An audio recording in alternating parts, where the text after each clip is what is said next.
ಎಲ್ಲರಿಗೂ ನಮಸ್ಕಾರಗಳು. ಪ್ರಿಯ ವಿದ್ಯಾರ್ಥಿಗಳೇ, ಇವತ್ತಿನ ಈ ಒಂದು ವಿಡಿಯೋದಲ್ಲಿ ನಾವು ಯ ಒತ್ತಕ್ಷರ ಪದಗಳನ್ನು ಹೇಗೆ ಓದುವುದು ಅನ್ನೋದರ ಬಗ್ಗೆ ತಿಳಿಸ್ಕೊಡ್ತಾ ಇದ್ದೀನಿ. ತಾವು ನಮ್ಮ ಕನ್ನಡ ಆ್ಯಕ್ಟಿವ್ ಟೀಚರ್ ಯೂಟ್ಯೂಬ್ ಚಾನಲನ್ನು ಸಬ್ಸ್ಕ್ರೈಬ್ ಮಾಡ್ಕೊಂಡಿಲ್ಲ ಅಂದರೆ ಈಗಲೇ ಸಬ್ಸ್ಕ್ರೈಬ್ ಮಾಡ್ಕೊಳ್ಳಿ ಮತ್ತು ಬದಿಯ ಬೆಲ್ಲನ್ನು ಒತ್ತಿ. ಸರಿ, ಹಾಗಾದರೆ ನಾವು ಅಭ್ಯಾಸವನ್ನು ಶುರು ಮಾಡೋಣ. ಇಲ್ಲಿ ಯದ ಒತ್ತಕ್ಷರಗಳನ್ನು ಪದಗಳನ್ನು ಬರೆಯಲಾಗಿದೆ. ಈ ಪದಗಳನ್ನು ನಾನು ಮೊದಲು ಒತ್ತಕ್ಷರ ರಹಿತವಾಗಿ ಓದ್ತೀನಿ, ನಂತರ ಒತ್ತಕ್ಷರ ಸಹಿತವಾಗಿ ಓದ್ತೀನಿ. ಆಮೇಲೆ ನಿಮಗೆ ಗೊತ್ತಾಗುತ್ತೆ ವ್ಯತ್ಯಾಸ ಏನಿದೆ ಅಂತ. ಸರಿನಾ? ಅಯ, ಮಯ, ಕೊಯ್, ಸುಯಿ, ಒಯು, ಬಯು ಯಾವುದೇ ರೀತಿ ಅರ್ಥ ಕೊಡಲ್ಲ.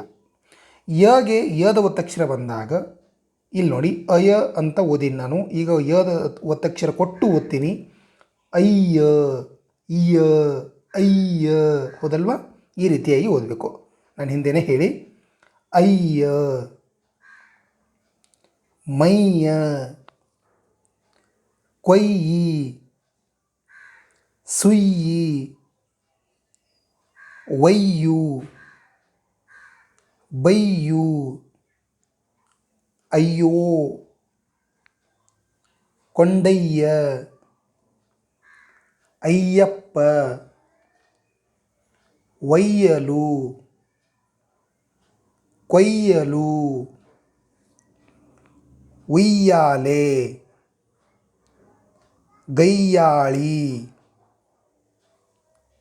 ತಯ್ಯಾರಿ, ವಯ್ಯಾರ,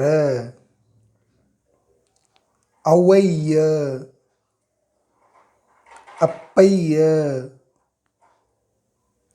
ತಮ್ಮಯ್ಯ, ದಮ್ಮಯ್ಯ, ಮುಯ್ಯಿ, ವಯ್ಯಾರ,